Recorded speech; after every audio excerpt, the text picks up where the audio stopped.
Je vous propose à présent de découvrir une enquête menée par notre rédaction depuis plusieurs semaines.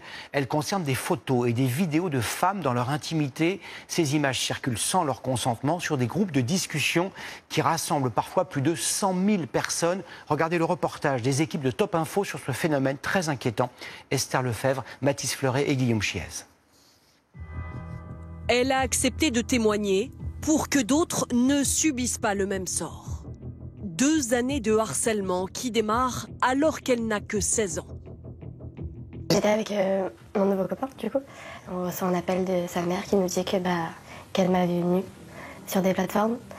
Et c'est comme ça que je l'ai appris.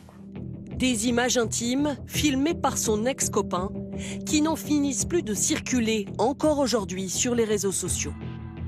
J'en viens à douter de mes proches parce que je ne sais jamais qui a vu, qui fait quoi devant les vidéos. Les gens me le rappellent souvent. L'année dernière, j'ai beaucoup loupé les cours à cause de ça parce que on m'appelait la fille qui a tourné. Quand je vais à 200 km de chez moi en France, ça me le dit. Ça me poursuit partout en fait. Cette jeune femme nous dit avoir renoncé à porter plainte, découragée. C'est trop tard. Ça s'arrêtera jamais. Il suffit que les personnes elles enregistrent la vidéo et elles se l'envoient et c'est sans fin en fait. Comme elle, de très nombreuses mineures sont concernées. Pendant plusieurs mois, l'un de nos journalistes s'est infiltré dans des groupes sur la messagerie cryptée Telegram ou Discord, réseau initialement dédié aux jeux vidéo. Des hommes s'y échangent photos, vidéos de femmes dénudées sans leur consentement.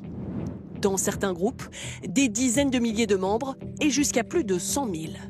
Les publications de photos et de vidéos sont assez fréquentes. C'est toutes les 10 minutes, 20 minutes, ça dépend aussi des jours. Et c'est parfois aussi souvent des vidéos et des photos de personnes qui reviennent très régulièrement et qui deviennent un peu connues de cette communauté de personnes. À l'origine de ces publications, pas uniquement des anciens amoureux fâchés. Ça peut être n'importe qui, ces jeunes filles. Ça peut être une ex-copine, ça peut être une amie, une colocatrice, des gens qui ont été pris en photo dans la rue ou à la plage. Les administrateurs des groupes en font même un business. Ces images sont classées par thème et vendues, alors que partager ce type de contenu est totalement illégal.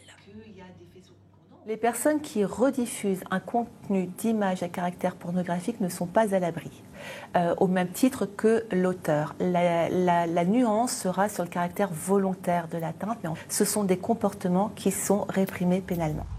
Jusqu'à 2 ans de prison et 60 000 € d'amende. Mais encore faut-il que les victimes se signalent. Un signalement à la plateforme Pharos ou bien sûr, et c'est le mieux, une plainte déposée par la victime. On ne peut qu'inciter les victimes à déposer plainte dans ce type de phénomène. Si la victime est mineure, les sanctions encourues sont plus lourdes encore, jusqu'à 5 ans de prison. Et vous pouvez retrouver sur TF1+ cette remarquable enquête de nos journalistes en flashant le QR code qui s'affiche en bas à droite de votre écran.